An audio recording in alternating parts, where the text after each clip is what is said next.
Joining us now on episode number 21 of the Instant Reaction podcast is our good friend Jaden Daly, from the managing editor of Daily Dose of Hoops, and also joining us, making his Eastern Observer debut as the head of content for Road to the Garden, Matt St. Jean. Fellas, how are you doing? Jaden, good to see you. We saw you just, less than 24 hours ago over at in Newark. How are things on your side? Managing Joe one day at a time, somehow still awake, but the older you get, the more you feel that way. I'm good. I'm living the dream. I'm blessed one more day above ground. How about yourself? I love it. Yeah, things are going well. Just getting ready for the second Big East Conference game. Obviously we saw DePaul and St. John's about almost a week ago already. Matt, good to see you, sir. Just saw you about, I think we said 8 days ago, also at Carnesecca. It'll be fun to see you on Saturday at the Prudential Center. How are things on your side of the island? Things are going pretty well. We just did kind of a mid-season awards show for Road to the Garden, gave some awards out before we get into conference play here to kind of start things off, and then we can look back on that later, which was good. And I'm excited to be at this game on Saturday. I think this is a very interesting game. Two teams that are in kind of different spots right now.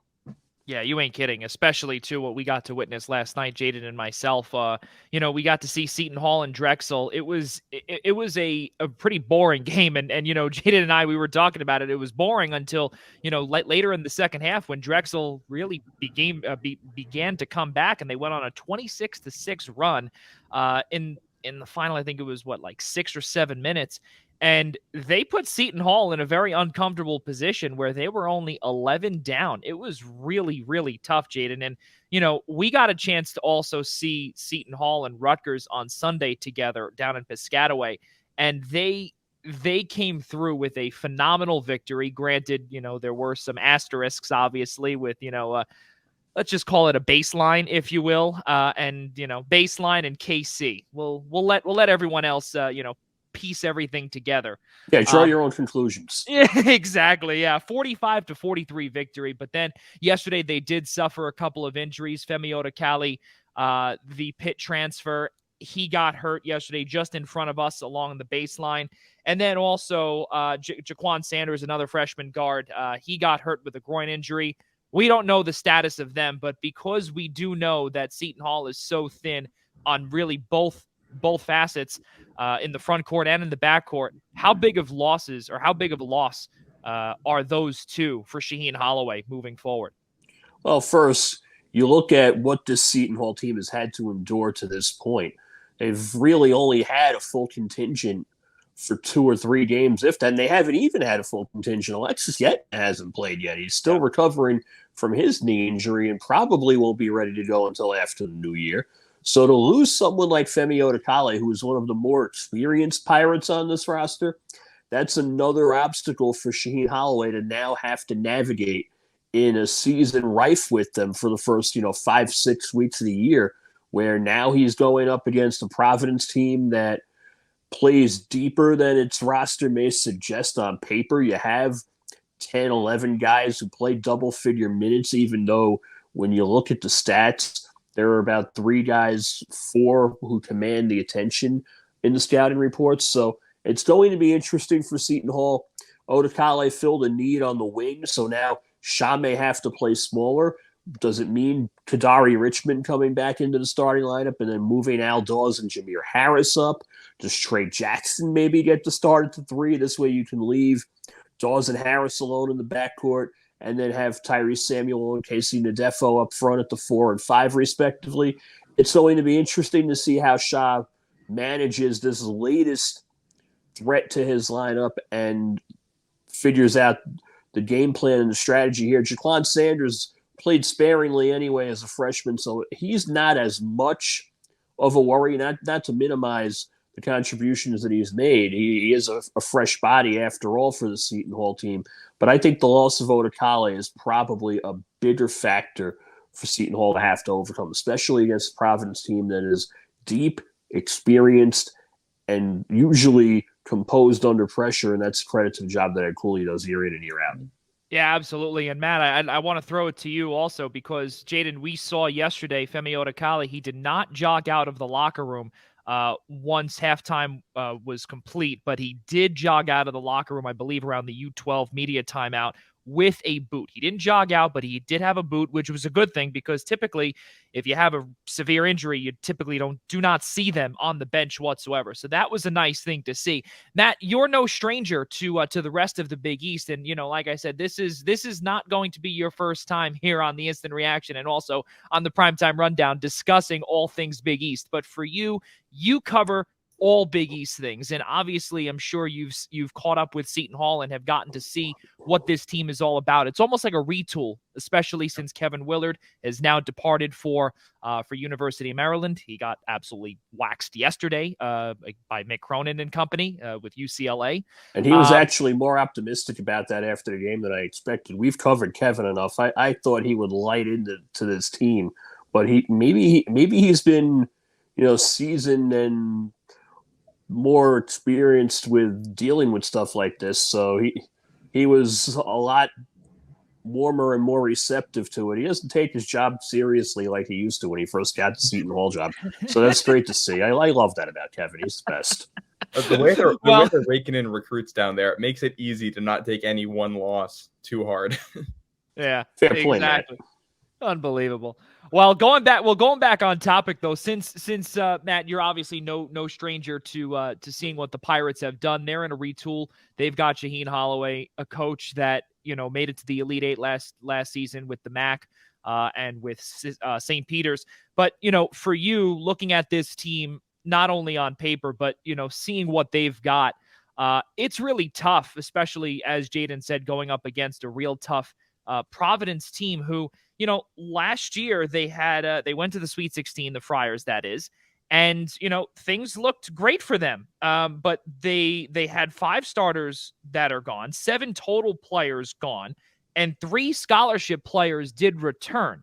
So this is a brand new roster for Ed Cooley, but this is not something that is uncharacteristic where, he doesn't really know all this. So how does Seton Hall play into this whole thing here against Providence, where there's so many unknowns? Well, I think that is kind of the big question here, is that we've seen Seton Hall kind of struggle with some of the better teams they've played. I was shocked by how Seton Hall's defense struggled against Iowa. I didn't expect Iowa to score that many points in that game.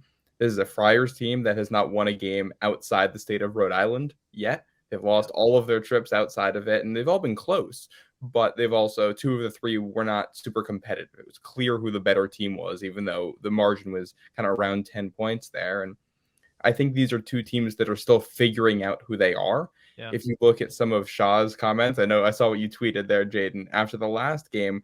I think Providence is a lot closer to figuring out who it is than Seton Hall is right now. I think the Friars have more buy-in as a team to what the coach is trying to do. And that could kind of be the difference maker here. Seton Hall is an older team. Seton Hall is a bigger team. So that's kind of, if the Friars can harness their youth in this game and some of their speed, some of their up-tempo stuff this year has been really good. They've been a good transition team when they've gone to it. I think they can have some real success. But also, I don't know how this offense operates in the half court against the Seton Hall defense. We just saw what they did to Rutgers. And the Friars might have a real hard time there. Yeah, Matt, continuing on with what you were talking about regarding the Seton Hall powerful defense and what they did against Rutgers. Really amazing stuff. And again, that was another boring game too. 45-43. Seton Hall, they obviously got the victory, but it was all about defense in that one. And that also we heard when the 3 of us were together at Big East Media Day. Shaheen Holloway flat out said to everybody that the offensive structure for his Pirates team is a, quote, work in progress. That's exactly what it is. And you got a chance to see it on Sunday. You got a chance to see it yesterday. And they come in dead last in offensive scoring, in scoring numbers this season as of today, 68.6 points per game. So, but they do really well on the defensive side of things. So, yeah, I'm really pumped to see what goes on there with Seton Hall. Matt, continue your final thoughts there. Yeah, and in particular, I want to look at, I think Seton Hall has a size advantage. I think at basically every position 1 through 5. And I want to see how the Friars handle that when they have the ball. Jared Bynum is a guy who has really struggled to shoot the ball this year. And obviously he was a really, really good electric player last season. He hasn't found that scoring touch this year. I want to see how that looks now when you got to go up against a physical team that's going to be aggressive on you and is going to be deep. I want to see how Bryce Hopkins looks. Bryce Hopkins has had his 3 best games in his college career the last 3 times out. The offense goes through him right now. He's also really the only true wing player for this Providence team. And I want to see how he handles having multiple defenders thrown at him and probably getting some double teams. He hasn't had to deal with that with Manhattan and Albany these last 2 games. It's going to be a much, much stiffer test for him on Saturday. Jaden, for you, looking at this Providence team, they conclude non-conference 8-3 before they get into Big East play. Their wins, as Matt said, they have not won a game outside of the state of Rhode Island. Their wins, most recently, Albany, 93-55. Then they took on your Manhattan Jaspers, URI, Columbia, Merrimack, Stonehill, Northeastern, and Rider. And their 3 losses, Miami, TCU, St. Louis. And especially, we don't want to get off on a tangent with how the conference has had a down non-conference season or schedule so far. It's been brutal. But again, 8-3, not really any convincing victories if you look at it, especially with the teams that they faced. They're 4th in the Big East in scoring, 80.3. And, we've heard this a lot, and I know Jaden and I, we heard this with Shaheen and actually with Steve Peichel a few days ago. Throw the records out. Throw everything out. And obviously now that, it's the season, this is the time. What do you see here with this Providence team, Jaden, from your perspective? And just from the outside looking in, I actually spoke to Kevin McNamara on this, and you'll hear it on Friday when my own podcast previewing this game comes out with Kevin and also with Matt Lachlan.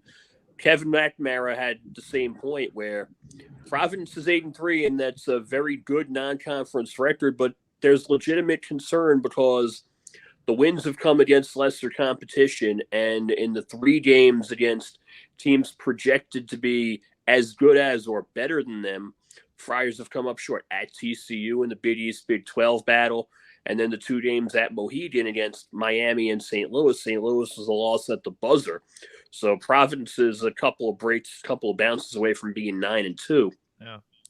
But what I think with this team, I think this team really hasn't broken out. And it's speaking to Matt's point a little earlier about how it may not have truly found its identity yet. And I think that's something that Ed's still trying to play through, especially when you look at what Jared Bynum has done to this point, where Bryce Hopkins and Ed Croswell have really carried the offense, so to speak, for the most part. I'm expecting a Bynum breakout. I've been around the Big East enough to know that the kid's going to end up having a January and February where people are reminded of who he is. I think Providence in this area, too, they usually do very well in the New York, New Jersey games. I think this team may not win, but they're going to fight, and you're going to come away learning a lot more about this team. Well, that's something else. So they may not win. That's a big thing, and we'll get to that obviously in a little bit later on when we say our predictions. But Matt, I want to hear what you got to say there, because Jaden obviously brought up about how you got some of the fans there, and Jerry Carino from Gannett, New Jersey, put out a tweet yesterday. I believe Jaden, I think you were the one that retweeted it.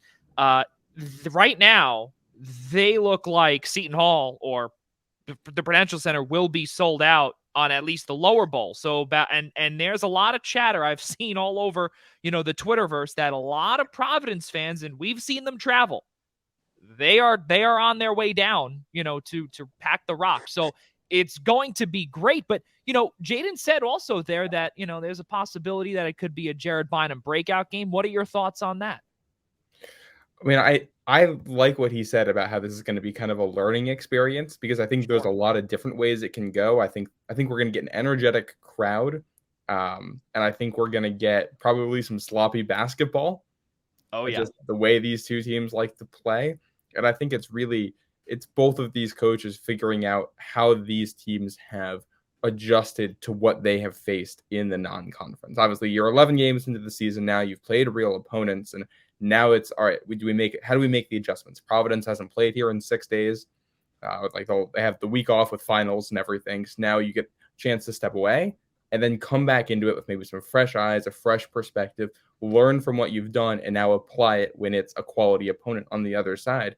I really don't know what exactly we're going to get. It's hard to make any predictions here because both teams have been so up and down. Both teams have had some real weird games against quality opponents when they've played them. Providence blowing a 13-point lead to St. Louis. Seton Hall's big win with that buzzer beater at the end.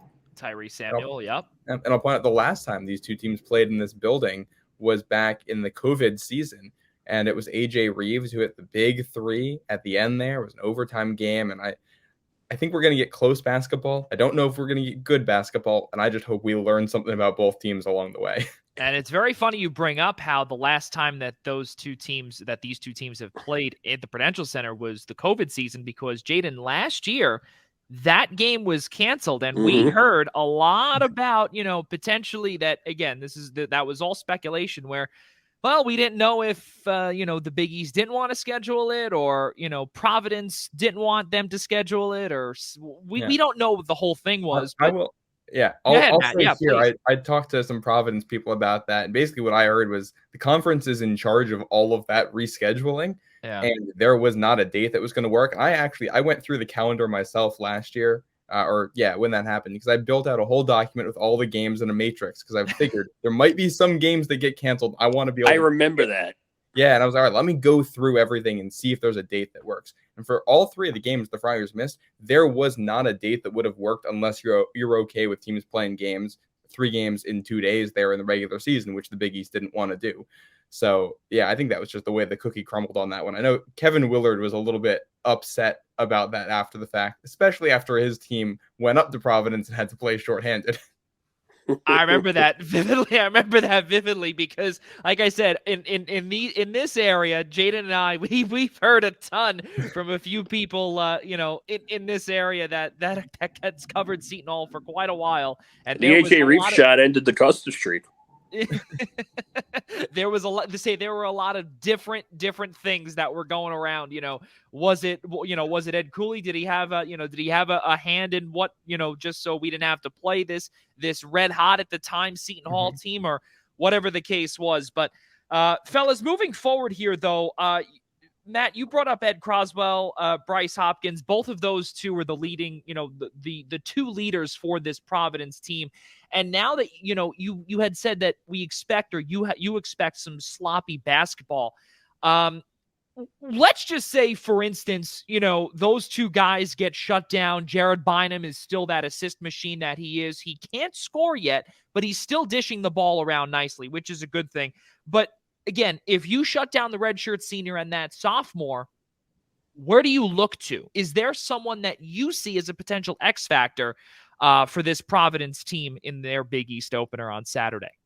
I think you got to look at Noah Locke as a guy who was recruited on 3 separate occasions by Ed Cooley out of high school. Then when he transferred from Florida, and now that he transferred from Louisville, they finally got him to come to Friartown. He's a shooter who plays the shooting guard position. He's knocked down a lot of shots in his career. I don't think we've seen him hit his full potential here in Providence, but he's been good from the mid-range. He's a good 3-point shooter. The Friars have not shot the ball well from deep this season. I think they're waiting for him to kind of break out and become that guy consistently. I'd also point to Clifton Moore coming off the bench, who's had some real nice performances for them. He's looked good. Every once in a while, he'll kick out and hit a 3, 2. And the last name I'll throw in there is Alan Breed. I don't know if he's going to be the X factor, but coming off the bench lately, he's shown more confidence on offense. He doesn't shoot a lot. He's a very limited guy on offense, but he picks his spots. So as the 4th or the 5th option, he's incredibly efficient on offense. He's very reliable on defense. And a guy like that, this is a tight, low-scoring game. That type of player can end up making a big play at the end of the day. Jaden, your thoughts, especially on the Seton Hall side, because this is, again, Providence is a team that has averaged 80 points per game. But again, we spoke about the talent, or the talent that they faced, the opposition that they faced. And again, these are low level teams in Division I, some of them anyway.